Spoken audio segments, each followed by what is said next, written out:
This is Monica Perez here with Jessica Solce, the director of Dissident of Death Athletic, a Dissident Architecture. Is it Solce? Solce, you got it perfect. Oh, fantastic. Okay, Yeah. great. It's Solce. Yeah. So, yes, this film, Death Athletic, a Dissident Architecture, introduced me really to the subject of 3D guns and the kind of battle. I think more for the First Amendment than the Second Amendment, but that's about all I know. So I'm going to ask you to walk me through the issue and your film. Thank you for being here, Jessica. Thank you for having me. On the surface, my film definitely looks like it's just a gun film, specifically a 3D gun film, but actually underneath it all, it is much heavier, a First Amendment, and film that covers code and information online and the dissemination of information. Yes, so it is a 2A film, it is a First A film, but underneath it, it has much more widespread ideas and encounters or suggests the possible problems of freedom of speech today on the internet. So I will say the film, I like the format of the film. I am not like a big reader of personal stories. I don't like the personal story, but I do find that the biography is a great way to teach somebody a little bit of history from a period. So your film, which is, to me, the subtitle could be the Cody Wilson story, because it's really focuses on a person, but that walks us through in a kind of narrative this battle. So I want to kind of know a little bit about your background and how this topic interests you and how you met Cody. Sure. So I never thought I was going to be a documentary filmmaker. In 2013, I kind of fell into it. It was around the time Sandy Hook had happened, and all across mainstream media, we were all talking about guns, and it was kids running out of buildings, and there was a brand new emphasis that had been placed around the Second Amendment. At that time, I met an artist who shared a piece of work that he was going to do, and I knew that it was a very emotional way into this gun control debate and the efficacy of guns. Hence, I started and I did my first film in which Cody is one of the characters. So I met Cody in 2013. No Control? Exactly. So the first film was No Control. I made that in a nice roundabout 2 years, as opposed to this film that took about a little over 8 years. Yes, I see you have footage from so long ago. And Yes. I imagine that the lockdown, as evil as it was, probably gave you a lot of time to edit. Yes, it was. The film together. It was something else. Right. Okay. Well, we'll get to that. Okay. So yeah. So you started making this film in so what year does that bring us? 2015. So you did No Control, took 2 years, and then you moved on to this? Yeah, in 2015, after my other film got distribution, I just knew there was far more of a story there. As you said, it is a biography about a person, but underneath it, there's so much more. And it echoes everything that was happening that I found important and interesting. We have Assange, we have Silk Road, we have Manning, we have all these people that were being, working out of an ethos, working out of a moral imperative to put things out on the internet, to share with the people, and being squashed for it. And I definitely saw that there was absolute symmetry to Cody's story and these stories, possibly far larger stories, because I have come to, over the years, even though I've been in this world for so long, I realize still a lot of people don't know this story. I would say, and I'm very sensitive to spoilers, so I'm not spoiling anything, but I think throughout the film, I had never heard of him, but I would definitely put him in that class. Yes. So that is where also the title comes from, Death Athletic. I didn't understand the title at all. Tell me. So, Death Athletic stems from a German philosopher who wrote this book called You Must Change Your Life. He talks about death athletes. It's specifically in the religious framework, like Jesus. So, somebody who has a moral imperative, who looks at death, the tyranny of death, is emancipated and continues to do what they're supposed to do in life, their fate, if you will, or their imperative. So, taking that idea and creating a contemporary version of it, which I think is imperative and important right now. It's the Assange, it's the Mannings, it's the Aaron Schwartz, it's the Ulbrichts, everyone that's doing something that they know. Maybe they don't understand at what level at the beginning, because we all have the naive passion when we embark on something. You know, you don't see your end result. That they have to do this thing. Now, in today's age, it may not be a literal death. It can be an online death, a death within your family in the sense of being kicked out.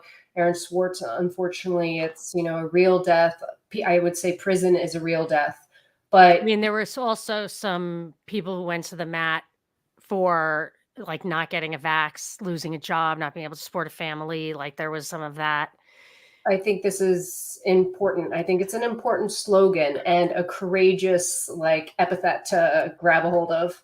It's a great way of helping me articulate, which articulating things is not always sometimes that diminishes them, but Cody's philosophy, his way of life, and what drives him was very hard for me to really, articulate, to like put in a category I've already experienced. So this death athletic idea is closer than anything I came up with in that. And I want to talk a little bit about him, Mhm. but let's first talk about what is the issue from a political or a techno political, as one of the several glossary terms I picked up from this show, from your movie, digital libertarianism, techno politics, and new world order liberals. I thought those are all some pretty good terms. But so tell me, from a like techno political point of view, what is the kind of obvious issue that we're talking about here?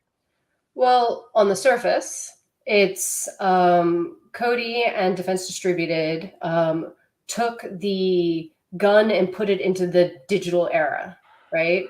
Nowhere before, the government doesn't really have a lot of law. Well, they're catching up now, but in 2013, there definitely wasn't a lot of laws about the internet.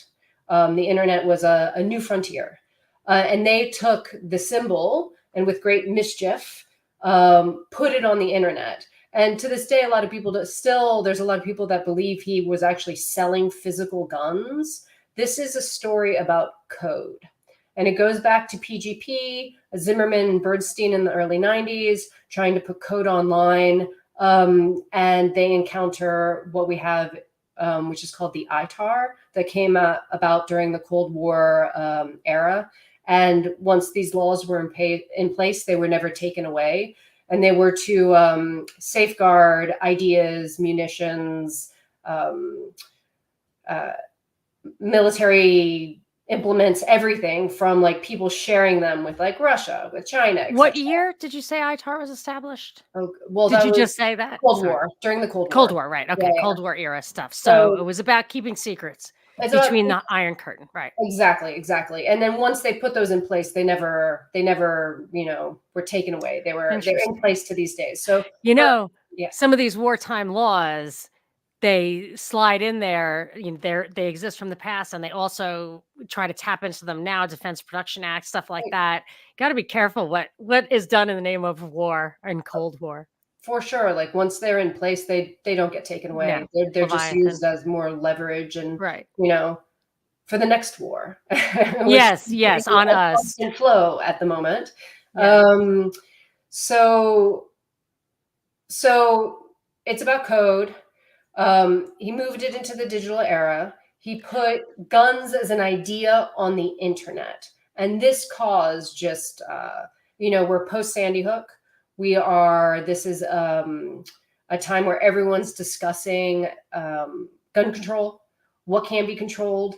And instead of politicians saying, being, I guess, brave enough, if you will, to say, we don't want any guns, they're talking about like regulating little pieces or like doing stuff like this. And pretty much my first film, No Control, is like a discussion about the efficacy of gun control and if it's really kind of just like political BS.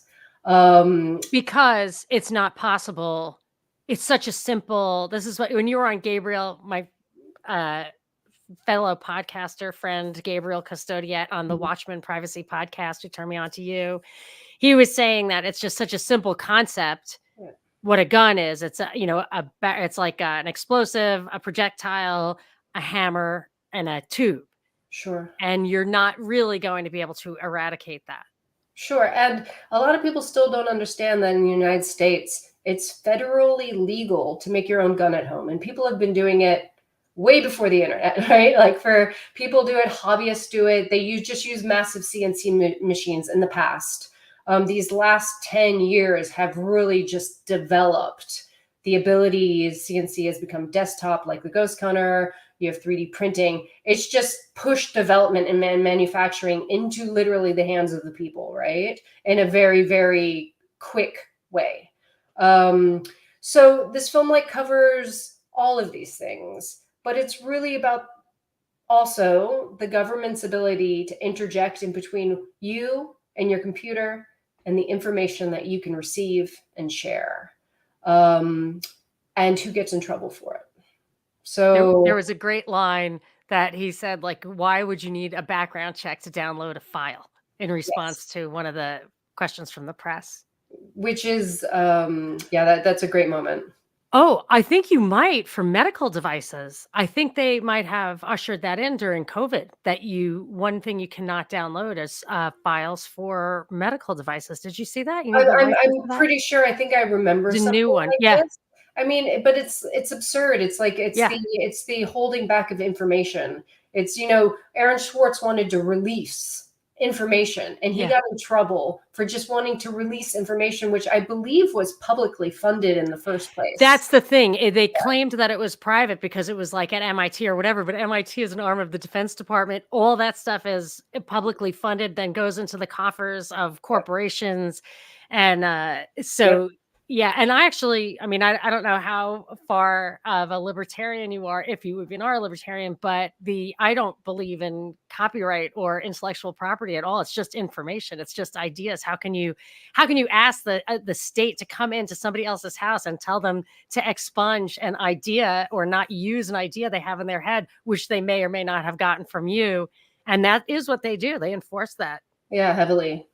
It's yes, it's people make their whole careers on just safeguarding ideas without doing anything with them. Yes, So, actually, yes, that's right. It actually becomes a place to just take stuff offline yep. if you can protect from other people using it. Okay. Yeah. Yes. So let's talk about what Cody's goal was. So he brought gun knowledge Mhm. to the internet, and he seems to be a man with a mission. And his mission doesn't seem to be to get guns into people's hands. His mission seems to be to push the system to its limits, to show either its weakness or its atrocity or whatever, and he's willing to go death athletic to do it. I mean, I think you summarized it quite well. Definitely at the beginning, from 2013, 2015, 2016, it wasn't about making money. It was really, well, there was a lot of mischief in there. There was a lot of, he loves the political, he loves the stage. He knew that the gun, not because he loves guns, actually, in this, like, he wasn't like a insane gun lover or something. He knew that the gun as an implement and an image was so filled with importance and power that was the right thing to go with. Because Benjamin Denio is a person, his friend, also part of Defense Distributed, who actually came up with the idea. Cody, though, had the cojones to run with it. A number of people at the very beginning stages didn't want their face anywhere near the public space. But Cody was willing to take this idea and completely go forward with it. Yes. What's funny to me or interesting, you can tell me if I got this right. So, people who are willing to put their face on something like that, sometimes they're crazy, Sure. billionaires like Elon Musk, who I think is totally a created person because Mhm. he would never really have gotten away with all the things that he's done and said.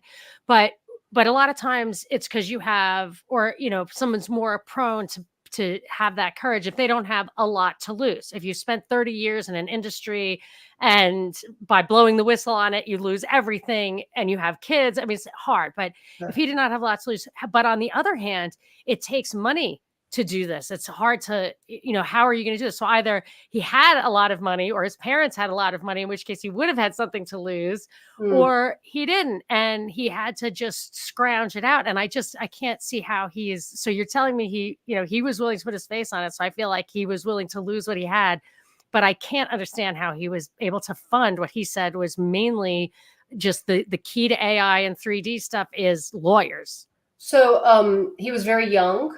He was in law school at the time when in 2013 he left law school during it because this all took off. I mean, in the sense of how you framed it, he had nothing to lose. He didn't have, Right. Okay. He wasn't working family, at a corporate firm. corporate. His He wasn't a father did, job, and he wasn't a lost his. politician. And he jumped out of law school, but Yeah. money, he didn't have anything. What he Got it. had was this fervent mission, this mischievous power, and a way to get there. And when media embraced him, thinking that when he came online, they would just find a frat boy or somebody who wasn't very articulate. Oh no, he came in with a fire that at the beginning they just devoured, and then they really pushed this into the mainstream.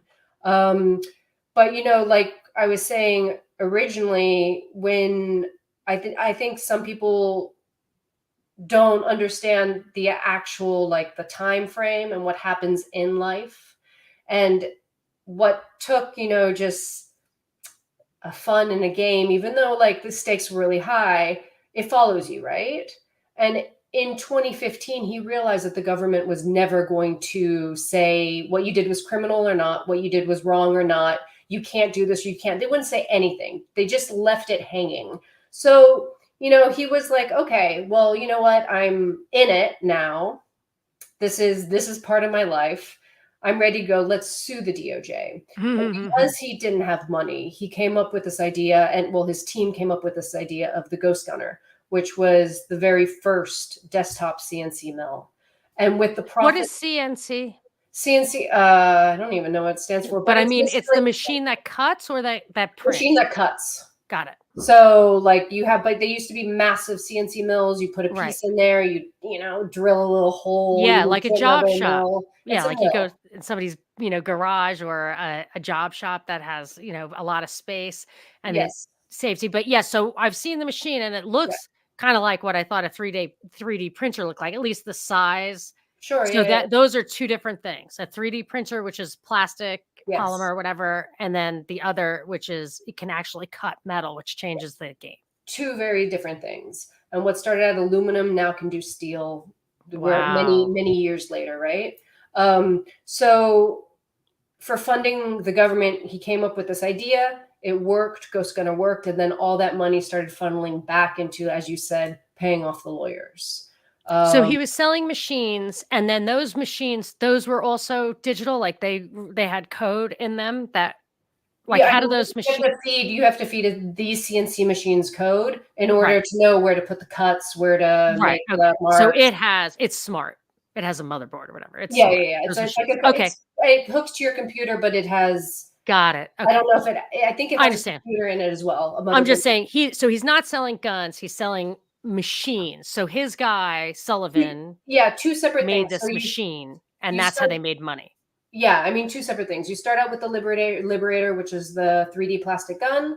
Um, Totally separate. That's code that they were trying to put open source online. No, they didn't want money for it. They were just putting out the information. Got it. And in order to fight the government or force them to make a decision, then he built a physical thing Mm.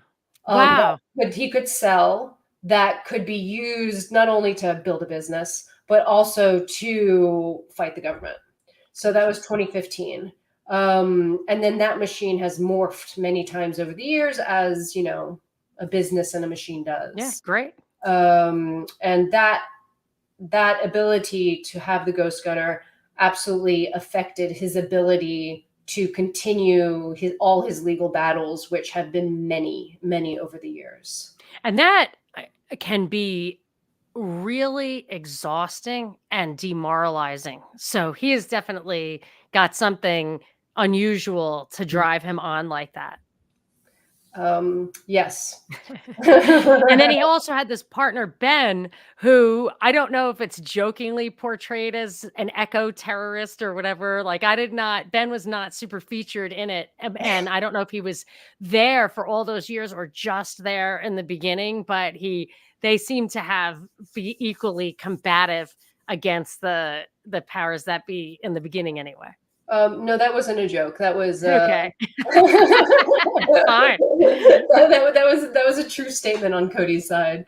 I mean, Ben has always been around, but he's definitely been more involved physically. But I mean, he and Cody are good friends. They're still, yeah. So Ben's still around. Okay. Yes. So beyond, I hear where he's coming from, and we've talked about, and I want to actually talk a little bit more about the First Amendment and the Second Amendment, but he seems to really want to do even more than that, in that he kind of wants to save the world, seems like. And I don't actually think that's a crazy thought, like that path, because I've called the Constitution the thin parchment line that saves humanity from world tyranny, because the entire world looks to us and our liberties and the Constitution as a touchstone. I mean, you'll hear people in other countries on podcasts talking about, like, they'll say our sometimes, and I think they mean the Western world, but really they're talking about like our president. I mean, it's weird. So the Constitution has this really broad impact, and I feel like the Second Amendment is what keeps it alive, because for the whole world, what keeps tyranny at bay for the whole world, because of this. Until they get the guns of the US citizens, they cannot really go full, brutal totalitarianism on individuals. Not because we will fight back and save the world, but because they want our guns. So if they, in every other country that's given up their guns, Australia, France, whatever, if they are all boot on neck all the time, Americans will redouble their commitment to defend their right to self-defense through arms. And so if we maintain our right to protect ourselves with guns, I believe that it's quite possible that it kicks that can, it holds the line, that thin parchment line. So I wouldn't say he's wrong in thinking it saves the world, but that was the sense I got, is that, he thought this was a much bigger issue even than well-defined rights. Yeah, there's a moment in the film where I forget the question I asked him specifically. He's like, it's not as important in the United States right now, but in other places it is. And I mean, there's a lot of people in the world that kind of are, I think, very interested in the Second Amendment. And there's a lot of people that are just so appalled by it, and it's mixed. The thing is, it doesn't matter as long as it's kept, because there does draw a line. And the 3D guns, in some ways, even though, I mean, they're being used in Myanmar, which is wild.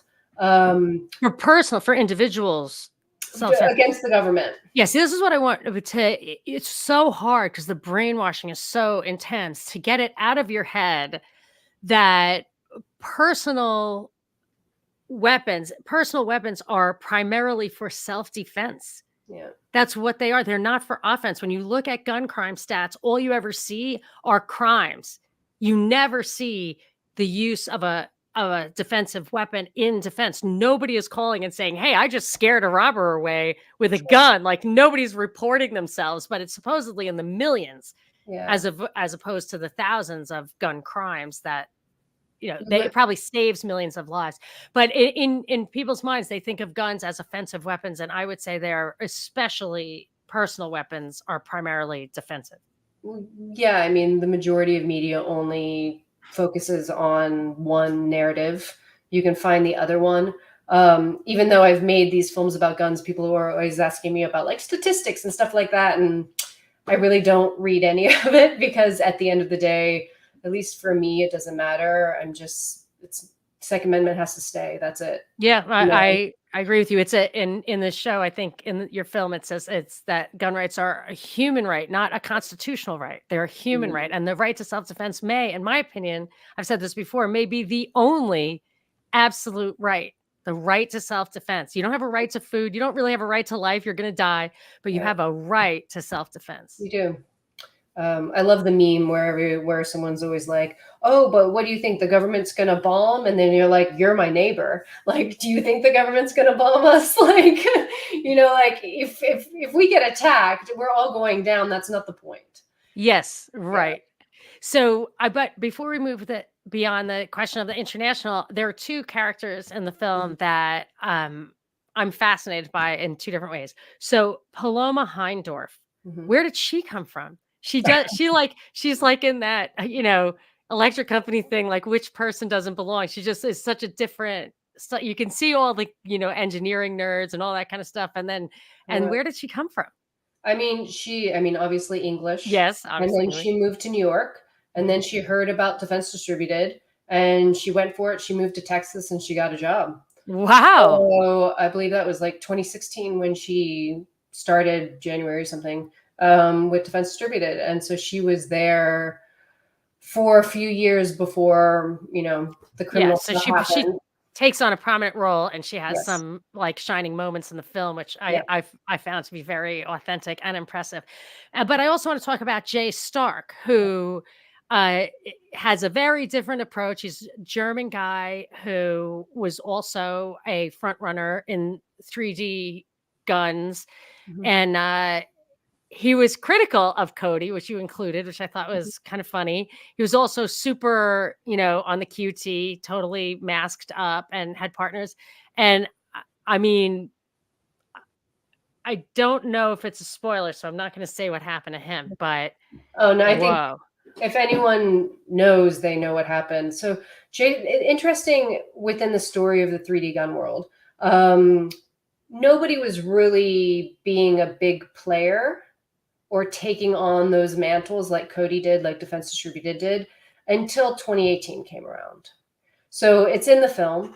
2018 comes around, Cody gets in trouble, personal trouble. Right. And a few people that have been met on the DefCAD forums and they said, "Oh my goodness, this literally might be the end of Mm. 3D printed guns on the mainstream." Hmm. Literally, as Jay Stark says, we decided to take up the mantle. Nice. So, and Jay Stark's first project was the FCG 9, which stands for Fuck Gun Control 9. Yeah. Um, and that is the gun that, because he was in Europe, the difference was he realized that he had to be able to make a gun with a 3D printer, but also with everything that you could find at a European Home Depot. Yeah. It was a different thing. And he introduced electromagnetic engineering into making the barrel.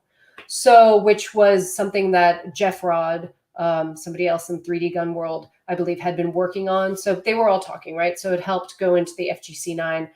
The thing is, he was in Europe, and although there's different ideas of how he was actually caught, we don't have to go into that. But he got raided, and they didn't find anything. And there's also very little information about this out there. But he got raided. They didn't find anything. He was out.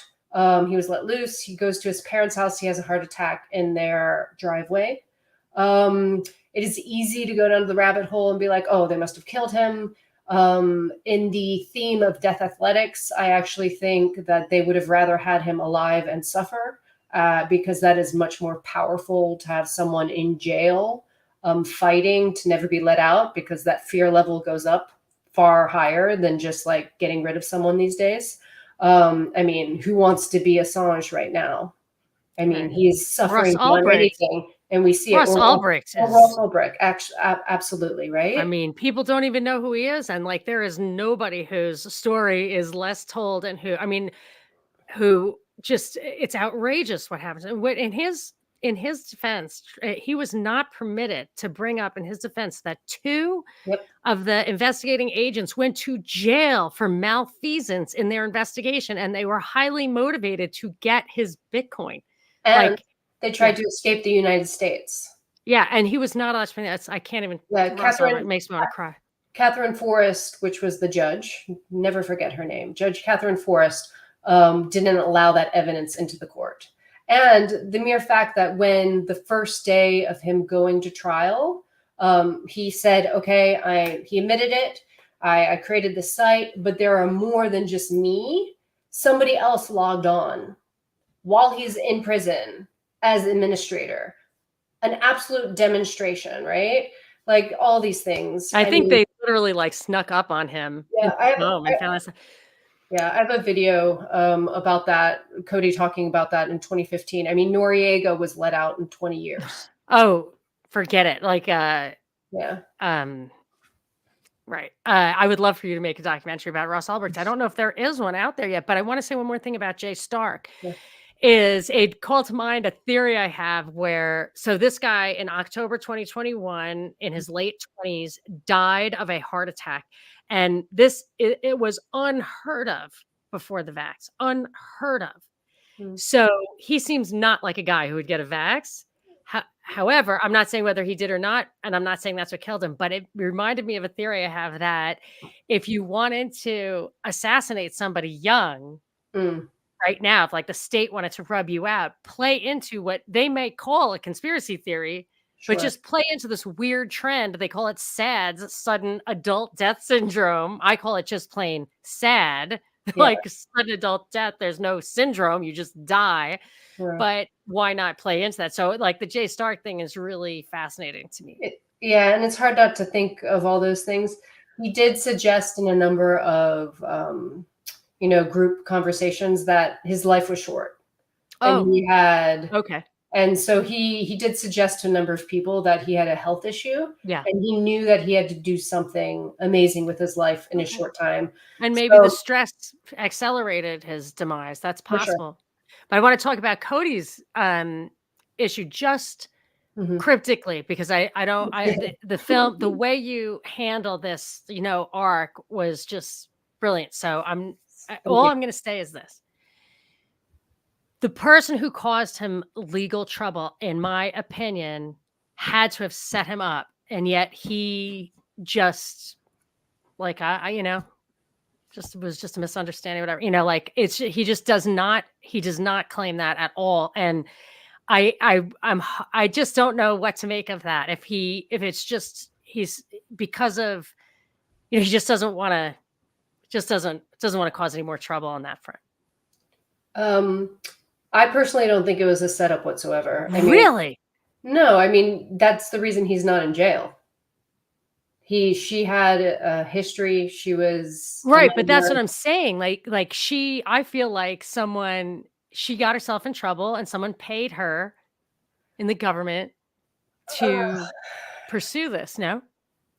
I mean, You would know better than I. I Of mean, course, I always think everything is a sure, setup. it's possible. I literally It think it's just happened. Fine. if you're gonna be a person that the politicians want, Yes. don't do Don't do stupid vulnerable things. things. Don't do things like that. Yeah, right. I Um, agree. That and seems there's crazy. some information like I think like he said he'd done this many times before. So yes, there is that possibility of setup. Right. Okay. There I is, got you. I mean, and there's a lot of people that feed into like that. I there's a part of me that just thinks that if it was a setup, it would have been a much better setup. Mhm.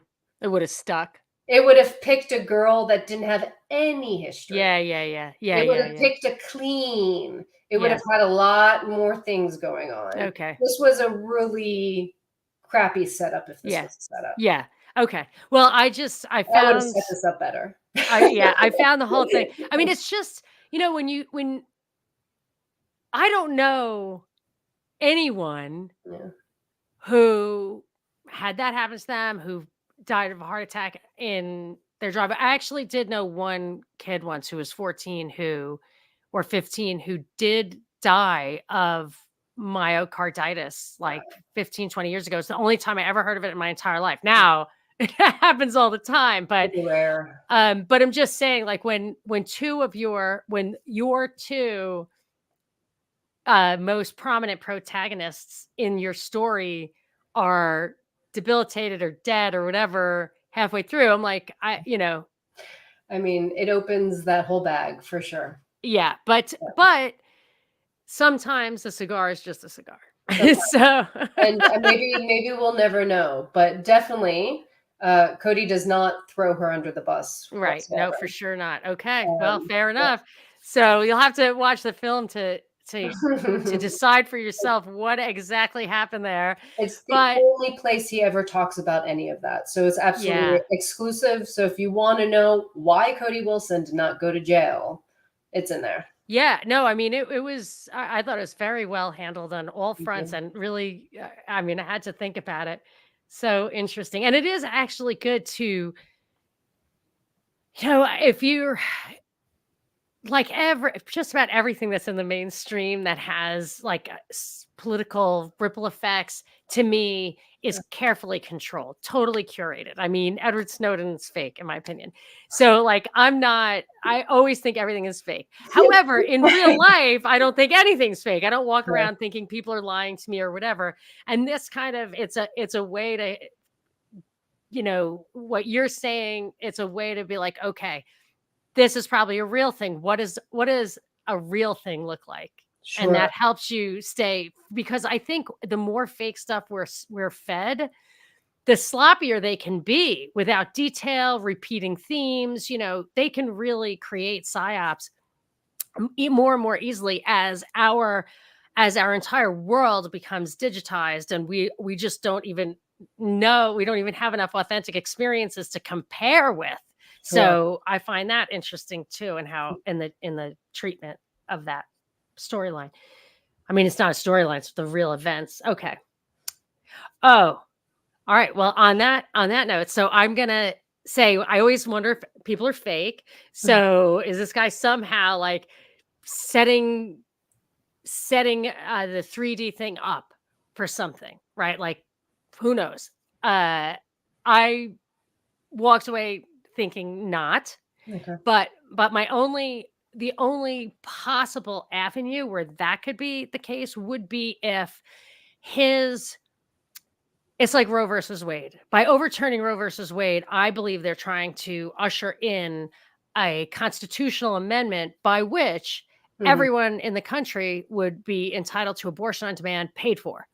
So, like, if you're going to make it a right, so sometimes I feel like things are pushed in court to precipitate congressional action, for example. So, But the interesting thing about yeah, that, there was, I think, at least 7 years over the last 2 decades where that specific thing could have actually happened. The Democrats just want to use yeah, that as a voting mechanism. yes, yes, the Roe So thing, yeah, too, yeah, there's this weird interplay, but no matter what, that's where it might go in the end. right. But you're right, it would have anyway. Yeah. But I No. mean, maybe it would never have done anything. Like, and actually, I don't know. It's interesting, like mental activity, to figure out like where this. And I didn't realize that there was 7 years, at least 7 years, I think, during the Clinton administration, during the Obama administration, where they could have actually made that a constitutional amendment. Oh, the Roe versus Wade thing you're Roe talking about? versus Wade. Yeah, yeah, yeah, yeah. Interesting, yeah. But they didn't because it's such a powerful Yes, it's a thing for the vote. great right, and I think they were saving the Supreme Court decision as a silver bullet because they were gonna lose Congress that year. Yeah. That was in 2022, and it just totally, totally changed the landscape there. So, yes, and I do believe while they have long-term goals and they do wanna shape society in one way or another, they're every step of the way, they calibrate and recalibrate their options and how they're gonna go about achieving those goals, short term and long term. Which does go back to your first point about is Cody fake or not? These I've been seeing that no matter what happens, even by pushing anything into the mainstream, it all depends on who ends up controlling it at the end of the day, right? And Yeah. so making 3D guns and 80% lowers and all these other things a part of the mainstream dialogue, no matter what, Yeah. it is going to force political and media narratives and more restrictions, more fights for these powers. But interesting enough, during all of this, so many guns have been sold. The Yeah. upticks of like Mhm. gun sales every time somebody discusses a control is wild. People like mass buy them. And during COVID, I believe there was like also this weird shift where like Democrats started buying guns. Mhm. So Mhm. like it was it's not going away anytime, Right. but definitely like forcing these things into the mainstream, whether or not they're real or not real, if they're controlled or not controlled. And the end result can always be a little bit dangerous. Yes. Yeah. Yes, yes, and that's where we are, but there's also I heard a liberal, a real salt of the earth guy, they're fewer and far between now, but people just simply believe that a different that government can be moral and oversee a moral society that eliminates poverty and whatever, It's a it's beautiful ridiculous. religion. Yeah, it's never happening. And he's such a smart guy. It's like amazing to me that he still lives in this bubble. And he's a federal public defender in like in a border state. It's just amazing to me that he believes in the power and promise of big government. But Yeah. he said something I never heard anybody say before, that the reason the state, the government, the federal government, the US government hasn't pressed the gun issue harder even and really disarmed the American citizen is that it gives them an excuse for militarizing the police. I believe I've heard that one. Yeah, I Yeah. might be. It was somebody in Texas actually, and I, Yeah. I just don't know enough liberals to hear every liberal argument. I Or feel I don't talk politics with enough liberals. I talk with him because he's so sincere. I'm just interested in what he has to say sure. and his reasoning. He's so smart. But yeah, he said that, and I thought that was it was a thought like that. They choose, they make lemonade out of whatever. Well, the red flag laws are definitely like a big contentious issue. Ugh, So that's the that's a way worst. of militarizing the police. Um, yeah, it's a weird time. Yeah, it is interesting. So, another really a line from from your film that I found good point. And I think Sullivan, the engineer, might have said it. Okay. And it was, I think it might have been, maybe it was Cody. The Okay. US government sells guns to terrorists, Oh. the mentally ill, people who use children, soldiers. Like just like everything else, the US government is asking to restrict for our own safety and our own moral good Mhm. these weapons that like it's like the nuclear you can't have a nuclear Iran. The only nation in history who's ever dropped nuclear bombs was the United States. Sure. So, like, it's American exceptionalism at its worst. That's AG Leaks who says that. Oh, great. He's masked in the film. Oh, yeah. Was he a Jay Stark guy? Yes, so he was part of the original deterrence dispensed team. So he kind of represented on film for them in 2020 when I filmed him. Hmm. So yes, it's a good It point. was He has a great. very good point about like what is really a humanitarian issue, which is it us or is it like the people who's literally arming kids in like Africa or giving money to Syria that's ending up arms to Syria that ends Yeah. up in the hands of the people that we're not supposed to be enriching with arms, right? Hmm. Yeah, it's a good moment. The I want to kind of wrap with this. I want to, and anything that you want to say, and of course, obviously, promote, direct, and anything that we didn't cover, I'd love for you to cover. But Cody says repeatedly, including with reference to his legal issues, and I'm not reading too much into this. I'm just going to say it, and then I want to know what you think he really means by this. That he says again and again, it's all artifice, it's all theater, it's all a show, and I think he puts it quite well when he says we're going to have to do it this way while politics are still important. And it was great because he clarified to say, I'm not saying politics are important in that, left, right, whatever. I'm saying that Mhm. politics as an idea is still important in this society. And I feel like that flows into his theater thought. And I'm also wondering if you think he thinks we're going to have a post-political world, if it's an ANCAP world, a revolution or an evolution towards a post-political world. But if you can just Sure. tease out a little bit of that artifice, theater, and post-politics. He has a whole idea about post politics. I mean, all this, the idea of theater and spectacle, it all comes from Baudrillard. It comes from the idea of the stage, which is a huge part of how Cody speaks, how he talks. Who is this? Right? Tell me. I'm a dilettante. I don't know. I'm not as well educated. How do you spell it? Baudrillard, Baudrillard. Nice. Geez, sorry. I didn't realize that was going to be such a hard question. French philosopher. So Baudrillard. Okay. Baudrillard. So it comes from him. So it's a stage, it's a spectacle, everything's theater. You use the stage just as much as your enemy uses the stage. Politics is a stage. And that goes into the idea in the beginning thing of what started everything. It's like mischief. It's like performance art. It's an art. It's a creation. It's like pushing something into the mainstream and watching what happens in a way, and playing that game. So he's like, in relation to, because you quoted 3 great parts in that little moment. Yes. After he got in trouble, and luckily he got out of, he didn't go to prison. He's like, sometimes you use it, and sometimes it uses you. And making him, or using what happened to him, making him an ultimate villain, or pushing the idea of a villain, was media again turning it around and using him. So he has this ability to see even the things that happen to him as part of the play that he's decided to work within.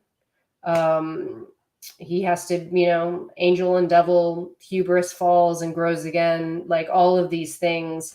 Very Shakespearean in a way. Yes, even with Yeah. the when he refers to black magic, it was kind of Macbethy. I was like, Yes, sure.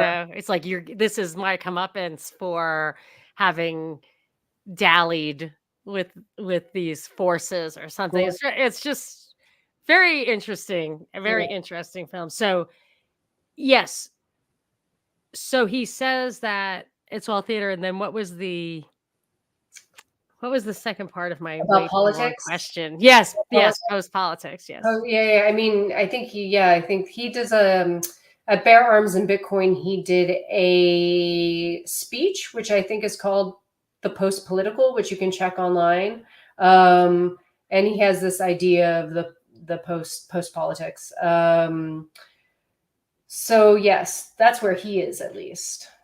But he loves the political. Yeah, that's funny. Very, Well, very much. I mean, I could see if you can take yourself out of it, not take it seriously. So I was never like meant to be a broadcaster. I was an investment banker, and I just feel like because I mean that was a long time ago, and I wasn't, I wasn't a master of the universe, but I'm just a math person, Sure. and I always felt that having just looking at the news without caring at all about like I don't understand politics at all. I'm just analytical, and I thought like I don't have really, I don't believe in it at all because it's definitely 2 wings of the same bird. It's like laughable to me. Like I think Trump was an actor. He was literally an actor trained by Jeff Zucker, who ran CNN. So it's fine though. I love Trump supporters. They're salts of the earth, you know, um, like others that I admire but don't agree with. Um, but yeah, it can when you're outside it can be a little easier to play the role that you want to play. I can imagine for him. I mean, it's certainly easier for me to like read the news, not like getting upset that, Biden won. Like, it's awful that Biden won, but it's awful when any of them win because every president is worse than the one before. If you just measure it by like national debt, Yeah. every single president is worse than the one before. He definitely has a skill of being able to play in it while also being detached. Yeah. But he It's does seem to care. Yeah, So, yeah. I mean, he's doing the things that he. Yes, it's a mix of the two. It's pushing decentralized. It's pushing open source. It's putting things back into people's hands. It's demonstrating that you can fight. It's demonstrating you yes. can do all these things. Yeah. At the same time, the person that's willing to do that and put themselves in danger has to be able to like. It's just a little bit of a different type of person. Yeah, and it is quite inspiring to see that one person can have an impact. Sure. I mean, that is hard because hear people on podcasts all the time talking about solutions, talking about this and that. But if you have a narrow enough focus and you're willing to give it your all and put your shoulder into it, I really feel like you can make a difference. So I'd like to know what you're working on now, or what your next project is, or are you just like resting? I I know could, you've had a tough, like, even just funding this, not to mention all the years of yeah. effort. I mean, I could almost talk about it, but it's not confirmed yet. Okay. All right. But you're cooking something up. That's I, good. I may be filming something in 2 weeks. Okay. That's might be a very quick turnaround. Fingers crossed. I'm also have another project. I can't talk, but I have to find funding. So my two last films, the first one I absolutely self-funded. The second one I self-funded until 2022, until I put out a sizzle at a conference and Samurai Wallet. I pretty much was like, I need people now. Like I've been funding this, self-funding it, and the blessing of Samurai Wallet jumping in to fund, and then 2 weeks later, as watershed moments happened, then I got another person to fund the film, and then I could finish it. I can't be so Seat of the passionate. pants. Yeah. Although I would have already started 3 if that was it. Yeah. It takes money and I can't do that anymore. So I have something that's hopefully starting in 2 weeks. And then I have another film that I have to get funding for. If anyone wants to fund, come at me. I just Well, need let's talk 400. about I just need details. $400,000. You need 400,000. You're Maybe a not gonna. whale is out there and they're like, this is nothing, and they want art to come back in. Do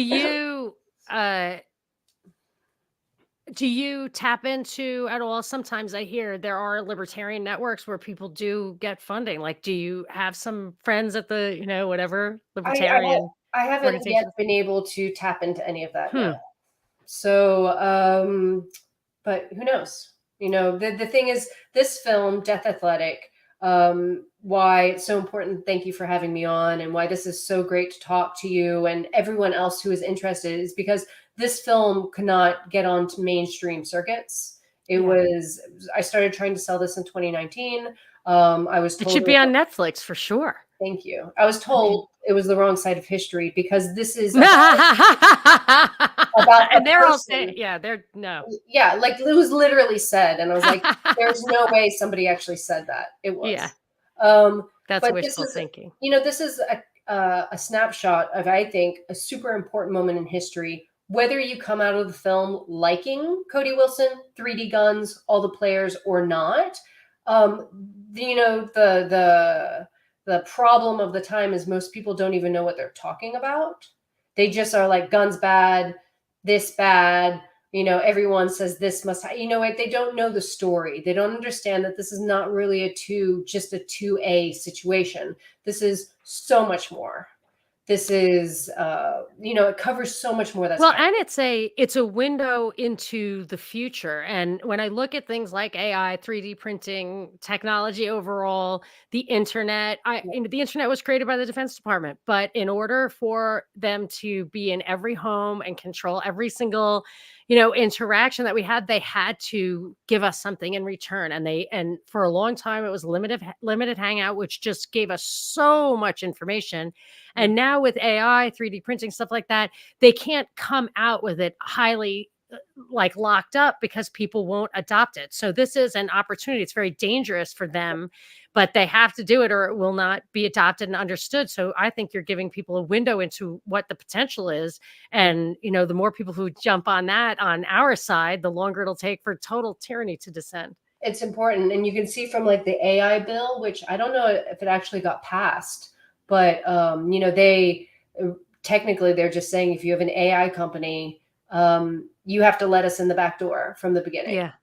this is wild. They're going to have all the information. They can source everything immediately if this passes. I'm not sure where it is at that stage, but when I Yeah. first read it, and I think it was like 3 months ago. Yes, I think I did a show on that. I forget the name of it, what name they were giving that bill, Yeah, but it was unbelievable how artificial intelligence let us in the back door bill. I don't know. yeah. Force us in. Yeah, I'll It's look into it. I'll attach it in the show notes. keeping up with the they're trying to keep up with the digital age now at a more fervent pace. Yeah. Uh, So I'll actually, anybody who knows, I know some other podcasts, I know people who are established in the like more organized libertarian portals or whatever. So if anybody wants to email me at monicaperezshow@gmail.com and help me connect Jessica to thank people you. there are a few people with deep pockets, I think, that do fund, I've known people who've gotten funding for films.